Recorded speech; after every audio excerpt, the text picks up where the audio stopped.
الحمد لله رب العالمين والعاقبة للمتقين ولا عدوان إلا على الظالمين وأشهد أن لا إله إلا الله ولي الصالحين وأشهد أن محمدا عبده ورسوله صلى الله عليه وعلى آله وصحبه وبعد. Suite à une prise de parole récente du frère Hamid de la chaîne Comprends ton dîne, j'ai estimé qu'il était important et nécessaire de rétablir la vérité sur certaines ambiguïtés que le frère a propagées dans son allocution. Tout d'abord, sachez mes frères et sœurs que le comportement du musulman en islam, légiférer vis-à-vis de son gouverneur, se résume en 3 points. Le premier point, c'est l'obéissance. Le deuxième, ne pas les critiquer, éviter tout ce qui peut amener à la rébellion et la révolte contre lui. Et le troisième point, ne pas faire d'invocation contre eux. Et ces 3 points sont des fondements en islam, légiférés par le Coran et la sunna du messager d'Allah, alayhi salatu wa salam. Le premier point, l'obéissance au gouverneur, tant qu'il n'ordonne pas à une désobéissance à Allah. Les preuves de ce fondement sont nombreuses. Parmi celles-ci, la parole d'Allah ta'ala, Ya ayyuhalladhina amanu ati'u Allah wa ati'u ar-rasul wa ulil amri minkum. Ô vous qui avez cru, obéissez à Allah, obéissez aux messagers et à ceux d'entre vous qui détiennent l'autorité. Parmi les textes également, la parole du messager d'Allah, alayhi salatu wa salam, lorsqu'il dit As-sam wa ta'a ala al-mar'i al-muslimi fima ahab wa karih ma lam yu'mar bi ma'siyah fa idha umira bi ma'siyatin fala sam'a wa la ta'a. Rapporté par les deux imams al-Bukhari wa Muslim. Dans le sens de ce texte, le messager d'Allah, alayhi salatu wa salam, a dit il incombe aux musulmans d'écouter et d'obéir dans ce qu'il aime ou déteste, tant qu'on ne lui ordonne pas de désobéir à Allah. Alors si on lui ordonne une désobéissance, il ne doit ni écouter ni obéir. Le deuxième fondement, c'est le fait de ne pas les critiquer en public et éviter tout ce qui pourrait mener à la rébellion ou à la division au sein de la communauté. Le messager d'Allah, alayhi salatu wa salam, a dit dans un hadith rapporté par l'imam Ahmed Man arada an yansaha lidhi sultanin fala yubdilah alaniyatan walakin ya'khudh biyadihi fayakhlu bihi fa in qabila minhu fadhak wa ila faqad adda alladhi alayhi. Dans le sens de ce texte, le prophète alayhi salatu wa salam a dit celui qui veut conseiller le détenteur de l'autorité, qu'il ne le fasse pas publiquement, mais qu'il le prenne par la main et lui parle en privé. S'il accepte, tant mieux, sinon il aura accompli son devoir. Dans un autre texte encore, le messager d'Allah alayhi salatu wa salam, dit, dans le sens de ses propos, quiconque déteste une chose venant de son gouverneur, qu'il l'endure et patiente, car celui qui se sépare du groupe d'un empan et meurt dans cet état, mourra certes d'une mort digne de l'époque pré-islamique. Le troisième et dernier fondement, qui résume le comportement du musulman vis-à-vis de son gouverneur, c'est le fait de ne pas faire d'invocation contre eux, mais plutôt d'invoquer en leur faveur, car une invocation exaucée pour le gouverneur est un bienfait pour toute la communauté. Al-Fudayl ibn Riyad, qui est une personne illustre et éminente parmi les salafs, disait « Si j'avais une seule invocation exaucée, je la réserverais pour le gouverneur. Car si Allah le réforme, c'est tout le peuple qui en bénéficiera. » Fin de citation. Voici 3 fondements qui sont clairs et des fondements qui sont inchangés depuis des siècles. Cependant, certains dont les cœurs sont atteints par les ambiguïtés et l'ignorance, comme le frère Hamid de Comprends ton dîne, mêlent sciemment le vrai au faux. Le frère Hamid sous-entend dans sa prise de parole que l'abstinence de critique ouvertement et publiquement des gouverneurs chez les salafs ne relève en réalité que de la sagesse et non d'un des fondements des gens de la sunna. Ce qui est extraordinaire là-dedans, c'est que Hamid connaît le hadith. Et il sait également que dans le hadith, le messager d'Allah alayhi salatu wa salam, dit qu'il ne le fasse pas publiquement. Et l'interdiction en arabe et dans le langage de la législation est à la base pourquoi ? Pour ce qui est interdit, c'est-à-dire haram. Et comme l'a mentionné le cheikh de l'islam Ibn Taymiyyah et son disciple Ibn al-Qayyim, tout hadith qui est venu mentionner un jugement particulier dans la sunna du messager d'Allah alayhi salatu wa salam est un fondement à part entière. Comment prétendre que l'observation de ce principe par l'immense majorité des savants, parmi les salafs et les khalafs jusqu'à notre époque, ne relève que de la sagesse et non d'une conformité et une soumission à une injonction prophétique? Dire que cela relève simplement de la sagesse revient à sous-entendre que ce n'est pas obligatoire et que l'appréciation revient à chacun selon les circonstances, comme le frère Hamid le mentionne. Pourtant, le hadith est explicite. Et comme le dit Hamid lui-même, il faut comprendre ces textes par la compréhension des salafs. Et parmi la compréhension des salafs clairs et explicites, nous trouvons le hadith de Oussama, rapporté par l'imam al-Bukhari, lorsqu'on lui a reproché « Pourquoi ne conseilles-tu pas un tel parmi les gouverneurs ?» Il dit « Vous pensez que je ne lui parle qu'à condition que vous entendez ? En vérité, je lui parle en privé et je refuse d'ouvrir une porte dont je serai le premier à l'avoir ouverte. » Fin de citation.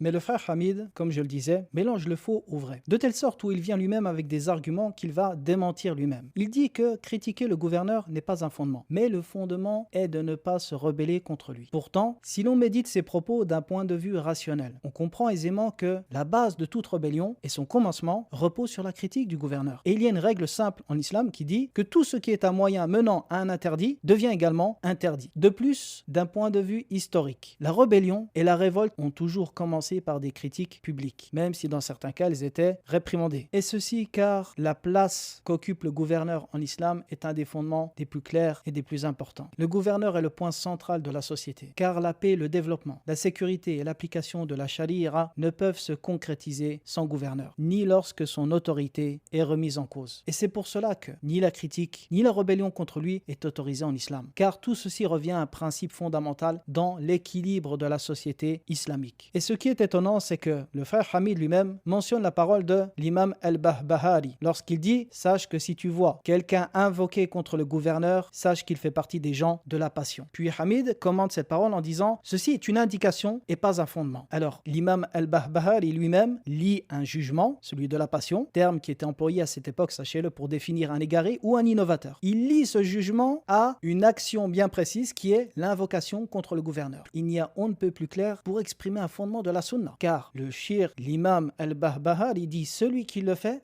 forcément partie des gens de la passion. Pourquoi? Car ceci est un fondement chez les gens de la passion. Mais Hamid interprète à sa guise, caractéristique bien connue des gens de la passion également. La parole du frère Hamid est donc des plus inquiétantes quant à sa compréhension de la sunna. Ensuite, le frère Hamid s'en prend dans sa parole aux salafis, caractéristique également des gens de la passion, en prétendant qu'ils font preuve de 2 poids 2 mesures, sous prétexte que certains savants auraient critiqué des gouverneurs publiquement et que les salafis se seraient tus. Il présente aussi des récits de manière inexacte et imprécise concernant les compagnons du prophète, alayhi salatu wassalam, semant ainsi le doute chez la masse des musulmans. Cependant, toute personne intègre et honnête ne peut accepter comme preuve, pour légitimer un acte quelconque, les erreurs de certains, auquel cas les ennemis de l'islam pourraient aisément critiquer la religion à travers les erreurs de certains musulmans. Et ce principe-là, Hamid ne l'accepte pas lui-même. Il est le premier à critiquer cette façon de faire lorsqu'il s'agit de la critique de l'islam. De même, pouvons-nous accepter, sous prétexte que certains prédicateurs et prêcheurs d'internet battent et oppriment leurs épouses, face de ce comportement déviant, une généralité pour tous les prédicateurs? Personne ne l'accepterait, car l'islam repose sur des textes, et c'est par les textes qu'on juge les actes des hommes et non le contraire. Allah dit dans son livre فَإِن تَنَازَعْتُمْ فِي شَيْءٍ فَرُدُّوهُ إِلَى اللَّهِ وَالرَّسُولِ إِن كُنتُمْ تُؤْمِنُونَ بِاللَّهِ وَالْيَوْمِ الْآخِرِ. Et si vous vous disputez sur quoi que ce soit, renvoyez-le à Allah et au messager si vous croyez en Allah et au jour dernier. En vérité, les gens de la sunna n'acceptent pas la critique publique d'un gouverneur, quel qu'il soit. Et même si nous trouvons chez certains de nos savants des critiques ouvertes et publiques à l'encontre de tel ou tel dirigeant, cela peut s'expliquer de 2 manières. La première explication est que ces gouverneurs ne sont pas leurs propres gouverneurs, mais ceux d'un autre pays. Car certains savants considèrent, en se basant sur une fatwa de Ibn Taymiyyah, qu'il existe une différence entre son propre gouverneur et celui d'un autre pays, à condition que celui de l'autre pays attaque et fasse preuve d'ingérence envers son pays, même si cet avis n'est pas un sujet de consensus et reste discutable. La deuxième explication, tout simplement, est qu'il s'agit d'une erreur de leur part, et que les gens de la sunna ne l'acceptent pas. Et le fait de dire que les gens se sont tus sur les critiques de tel ou tel shir face à tel ou tel gouverneur est une erreur. Beaucoup sont ceux qui ont critiqué cela parmi les gens de la sunna, car les conséquences et les méfaits de cette critique sont immenses. Même s'il ne s'agit pas de notre propre pays, il n'en demeure pas moins qu'elle affecte d'autres pays musulmans. Quant au fait de dire que Cheikh Ibn Baz à son époque a lui-même critiqué certains gouverneurs, eh bien cela concernait des cas de mécréance clairs et sans équivoque, liés à des règles précises. Il s'agissait donc de situations particulières. Et la base demeure que nous ne voyons pas les salafis critiquer, ni leurs propres gouverneurs, ni ceux des autres pays. Et si certains le font, comme je l'ai dit précédemment, soit c'est parce qu'ils estiment que c'est permis lorsqu'il ne s'agit pas de leur propre gouverneur et que ces derniers attaquent leur pays, soit c'est une erreur de leur part que nous ne cautionnons pas. Enfin, prétexté par le fait que le cheikh Abdel Mohsin al-Abbad, qu'Allah le préserve, a critiqué certains ministres ici en Arabie, relève de l'ignorance du sujet. Car beaucoup de savants font clairement la distinction entre le ministre et le gouverneur. Le gouverneur, c'est le chef du pays, tandis que les ministres travaillent sous son autorité et ne partagent pas le même statut juridique. Ainsi, la critique adressée à un ministre ne rentre pas dans l'interdiction de la critique